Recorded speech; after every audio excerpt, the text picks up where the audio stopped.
¿Qué pasaría si te dijera que hubo un devastador desastre natural en el último imperio romano que ha sido casi completamente olvidado, pero cuya importancia e impacto probablemente fue mucho mayor de lo que muchos le darían crédito? El 21 de julio, 365, durante el reinado de los emperadores Valens en el este y Valentiniano I Nero en el oeste, hubo un fuerte terremoto de magnitud, al menos de 8.3, posiblemente de 8.5 en el oeste de la isla.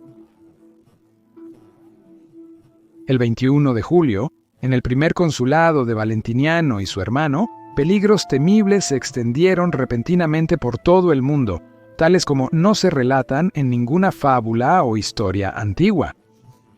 Porque en ese día, poco después del amanecer y precedido por una espesa sucesión de relámpagos violentamente sacudidos, la solidez de toda la tierra fue sacudida y tembló, y el mar fue alejado.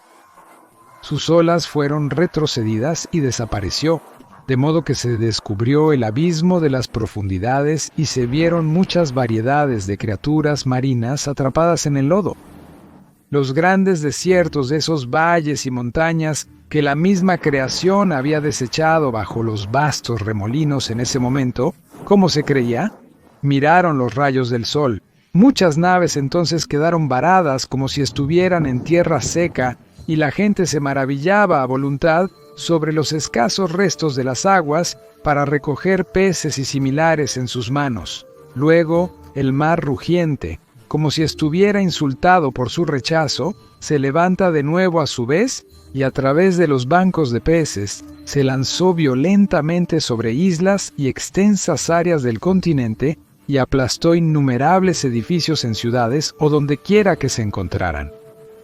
Así, en el furioso conflicto de los elementos, la cara de la tierra cambió para revelar maravillas, pues la masa de aguas que regresaba cuando menos se esperaba mató a miles de personas por ahogamiento, y con las mareas agitadas a una altura mientras volvían, se vio que algunos barcos, después de que la ira del elemento acuático se había hecho vieja, se habían hundido, y los cuerpos de las personas muertas en naufragios yacían allí, boca arriba o boca abajo. Otros enormes barcos impulsados por las locas ráfagas se posaron en los techos de las casas, como ocurrió en Alejandría, y otros fueron lanzados a casi 2 millas, como el barco laconiano cerca de la ciudad de Metone que vi cuando pasé, bostezando aparte de la larga decadencia. Este notable relato de este terrible evento es de nada menos que el historiador Ammianus Marcellinus, el famoso historiador romano tardío, que fue amigo personal del emperador Julian, quien acompañó a Julian en muchos de sus viajes. Ammianus también caracterizó correctamente las diferentes fases del tsunami. El agua primero retrocede, dando una falsa impresión a las personas desprevenidas de que el mar se está retirando, cuando en realidad luego hace un regreso fuerte y brutal, arrasando todo a su paso. Debe haber sido un tsunami extremadamente fuerte, ya que Ammianus escribió que un barco cerca de la ciudad griega de Metone fue lanzado a 2 millas o más de 3 kilómetros tierra adentro, y que años después estos naufragios todavía podían verse tirados por todo el Mediterráneo oriental, incluso a kilómetros de distancia del mar. Los efectos del terremoto todavía son visibles incluso hoy en día. Todo el oeste de Creta fue elevado varios metros. Por ejemplo, 2 kilómetros al oeste de Paleocora en Creta, podemos ver una playa elevada a unos 9 metros, mostrándonos cuevas marinas que una vez estuvieron bajo el nivel del mar. Hay muchos otros lugares similares que se pueden encontrar, por ejemplo, muchos lugares en la isla de Antikythera, famosa por el mecanismo de Antikythera, que se encontró en un naufragio cerca de la isla. Y muchas partes de esa isla ahora están entre 1 y 2.7 metros más altas de lo que eran antes de 365 d.C. Pero por supuesto, el efecto más devastador de este terremoto fue el enorme tsunami que creó, que mató a muchas personas y devastó, o incluso destruyó completamente, muchas ciudades en la parte oriental de África, en Egipto y el Levante, y por supuesto en Grecia misma, especialmente en la península del Peloponeso, pero la destrucción llegó hasta Sicilia y Calabria e incluso hasta el norte, como Dalmacia y por supuesto el sur de Asia Menor, también se vio afectado, al igual que todo el Egeo. Esta simulación numérica muestra el impacto que tuvo el tsunami y las áreas del Mediterráneo que se vieron afectadas. En algunas áreas, el tsunami alcanzó una altura de 13 metros. Es difícil estimar cuántas personas murieron, pero deben haber sido decenas de miles. La ciudad de Apolonia sirve como ejemplo para ilustrar el increíble daño que el masivo tsunami infligió a las muchas ciudades costeras. Hoy encontramos la ciudad medio sumergida bajo el nivel del mar, como resultado directo de ese evento en 365. La ciudad nunca se recuperó completamente de ese evento, y esto también ocurrió con muchas otras ciudades. La ciudad más grande de la región era Kírine, que había sido fundada por los griegos en 631 a.C. y también debió haber sufrido daños masivos por el tsunami. Ammianus Marcellinus describió la ciudad como antigua, pero desierta.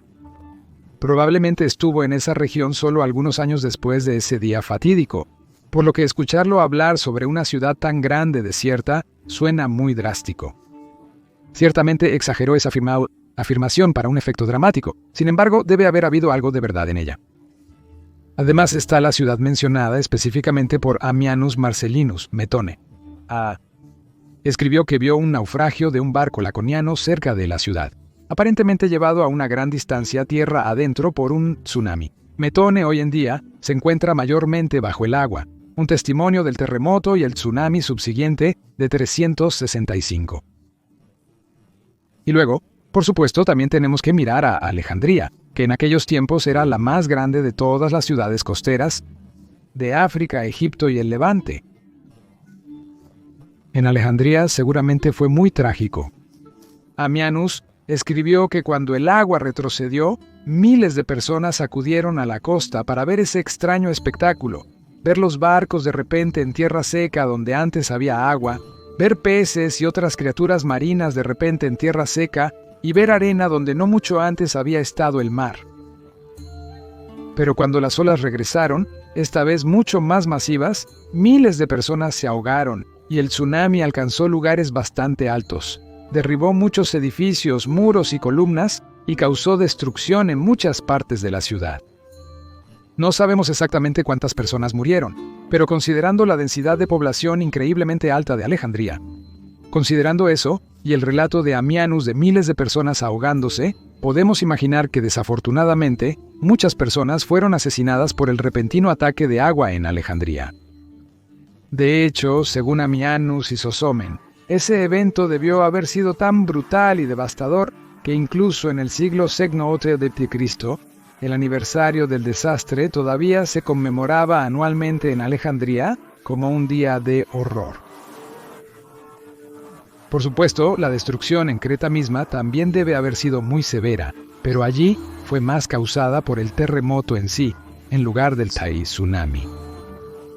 Otra ciudad que sufrió enormemente por el tsunami fue Leptis Magna, la ciudad natal del emperador Septimio Severo. También sufrió, como la mayoría de las ciudades costeras en Tripolitania y Cirenaica, grandes daños por el tsunami. La ciudad ya había visto un declive económico y demográfico desde la crisis del tercer siglo, pero el tsunami aceleró aún más ese declive. También podemos ver claramente el impacto del tsunami del año 365 después de Cristo en los mapas que representan el Imperio Romano tardío y el periodo de las grandes migraciones.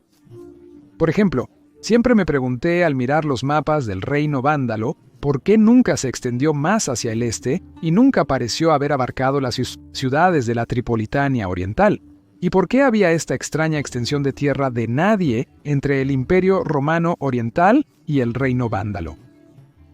Resulta que muchas de estas ciudades costeras en esa área ya habían estado en declive desde ese desastre, por lo que cuando llegaron los vándalos, las ciudades simplemente se abandonaron por completo o ya habían sido abandonadas hace mucho tiempo por la población romana que probablemente había huido hacia el este, hacia Egipto y Cirenaica. Aunque las regiones costeras de Egipto y Curenaica también habían sido devastadas, la afluencia de refugiados de las partes occidentales de África, que habían sido invadidas por los vándalos, ciertamente ayudó a reconstruir muchas de esas ciudades y a revitalizarlas. Pero algunas ciudades posiblemente nunca fueron completamente reconstruidas, sobre todo si el daño era irreparable. Ahora, el impacto de un evento tan masivo en el comercio y la economía del Imperio Romano debe haber sido brutal, especialmente en un momento en el que no mucho después comenzarían las enormes invasiones germánicas. Entre ese evento y la batalla de Adrianópolis en 378 d.C., donde los romanos del este perdieron contra los godos en una derrota brutal que tendría graves consecuencias para el Imperio Romano Occidental, solo hubo 13 años. En ese tiempo, el comercio fue masivamente interrumpido. Numerosos puertos fueron destruidos. Numerosos barcos fueron destruidos. Y reparar todo ese daño, por supuesto, tomaría mucho tiempo. Tiempo que el Imperio Romano desafortunadamente no tenía. ¿Cuánto tiempo duró la interrupción del comercio? Solo podemos especular, pero el impacto debe haber sido notable y no es descabellado especular que este evento realmente llegó en el peor momento posible, cuando el Imperio Romano habría necesitado toda su fuerza para lidiar con las masivas invasiones germánicas que pronto comenzarían. También debe notarse que los paganos vieron el evento como un castigo de los dioses por la muerte del emperador Julian, y esto podría haber exacerbado aún más la creciente polarización del tardío Imperio Romano debido al auge del cristianismo y la creciente intolerancia religiosa que había comenzado bajo los hijos de Constantino. Entonces, aparte de un impacto directo a través de ciudades destruidas y muchas personas muertas y el comercio interrumpido, este evento también podría haber aumentado la polarización y los conflictos religiosos. Por lo tanto, es bastante claro decir que este desastre ciertamente no afectó al tardío Imperio Romano de una manera positiva y podría haber contribuido a su declive. Debido al increíblemente mal momento en que esto sucedió, muchos realmente piensan que hubo una serie de terremotos entre 350 y 450 d.C. que se convirtieron en un solo evento. Y de hecho, muchos lugares muestran daños repetidos de varios terremotos e inundaciones. Entonces, si hubo varios eventos que causaron la destrucción de las ciudades costeras en ese periodo crucial de 100 años de la Gran Migración, bueno, entonces este habría sido un factor adicional y probablemente bastante olvidado, que ciertamente no fue bueno para el Imperio Romano y en ese periodo de tiempo crucial, donde habría necesitado que las cosas salieran bien por una vez. Y así vemos que los desastres naturales realmente pueden causar mucho daño, y el tsunami del 365 d.C. ciertamente no debe ser olvidado como un factor contribuyente brutal a la decadencia del Imperio Romano. Espero que te haya gustado este video. Si te gustó, por favor considera apoyar este canal a través de Patreon o mediante una membresía de YouTube, porque es tu apoyo lo que hace posible este canal. Te agradecería infinitamente. Agradezco especialmente a nuestro nuevo seguidor Kaiser, Carlitos Radovitsky. Muchas gracias, Carlitos Radovitsky, por apoyar a Majorianus de una manera tan generosa. Majoriano estaría orgulloso. Agradezco a todos los que apoyan a Majorianus. Ustedes son increíbles. Y si quieres aprender más sobre cómo los terremotos destruyeron la antigua Roma, puedes ver este video en la esquina superior derecha. Pero si quieres aprender más sobre cómo el cambio climático afectó negativamente al Imperio Romano, puedes ver el otro video en la esquina inferior derecha. Doy gracias de nuevo a todos los amigos de la historia romana. Gracias, Tibiago.